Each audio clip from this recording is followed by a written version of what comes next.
और देवरानी। एक बार की बात है, सुषमा अपने पूरे परिवार के साथ खुशी खुशी मोहन नगर में रहती थी। उसकी 2 बहुएं थी, पल्लवी और शिवानी। एक दिन दोनों बहुएं रसोई में काम कर रही होती है कि तभी उनकी सास सुषमा उन्हें बुलाती है। अरे बहू, जरा इधर तो आना। शिवानी, जरा जाकर देखना सासू माँ क्या कह रही हैं।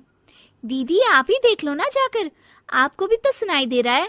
अरे मैं आटा गूंद रही हूँ ना, तुम चली जाओ। हाँ तो मैं भी तो सब्जी काट रही हूँ ना दीदी। अरे बहू जल्दी आओ।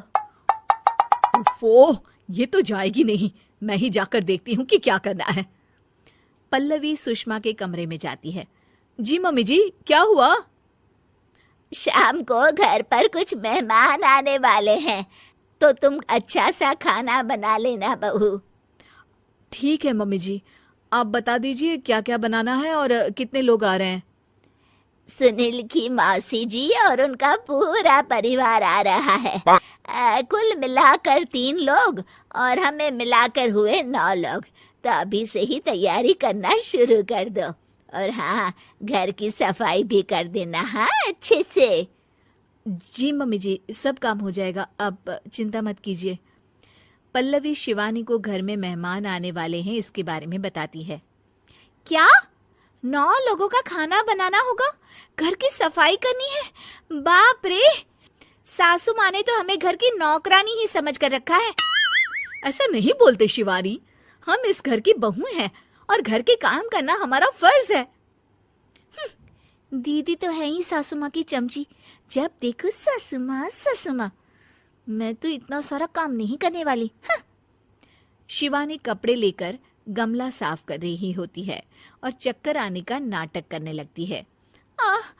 मेरा सर चकरा रहा है। तभी वहां पल्लवी और सासू माँ जाते हैं। अरे बहू, क्या हो गया तुम्हें? मम्मी जी, बहुत तेज सर में दर्द हो रहा है। तुम एक काम करो शिवानी, आराम कर लो। नहीं नहीं दीदी, घर में मेहमान आने वाले हैं, मुझे आपकी मदद करनी चाहिए। अरे कोई बात नहीं शिवानी, तुम आराम कर लो, मैं सब काम कर लूंगी। ठीक है दीदी, अगर आप इतना कह रही हैं तो आराम कर लेती हूँ। शिवानी आराम से अपने कमरे में मैगजीन पढ़ रही होती है। इसे कहते हैं आराम की जिंदगी।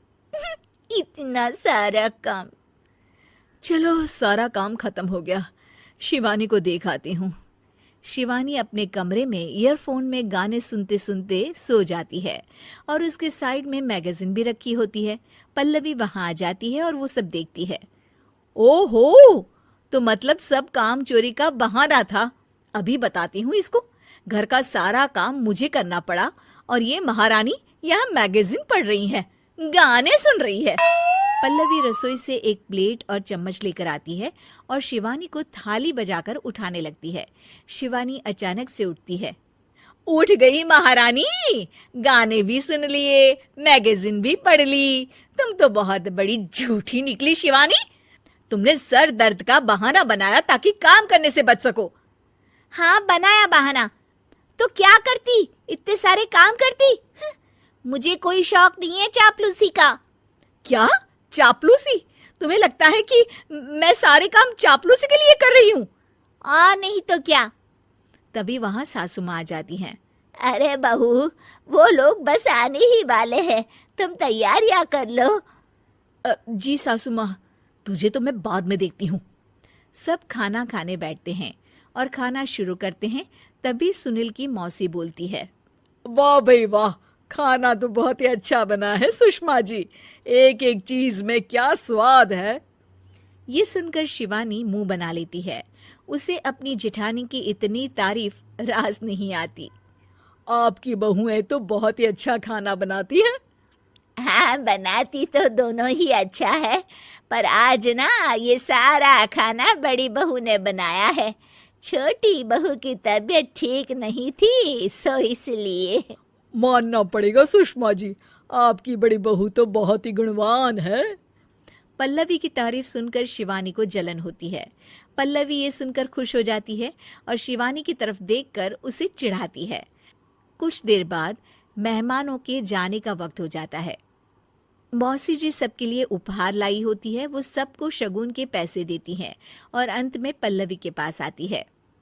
तुम्हारे लिए शगुन का लिफाफा तो है ही, पर बहू तुम्हें एक और उपहार भी मिलेगा इतना अच्छा खाना बनाने के लिए। मौसी अपने सोने के कंगन निकालकर पल्लवी को पहना देती है। ये लो, ये मेरे मनपसंद कंगन है, अब से ये तुम्हारे हुए। धन्यवाद मौसी जी।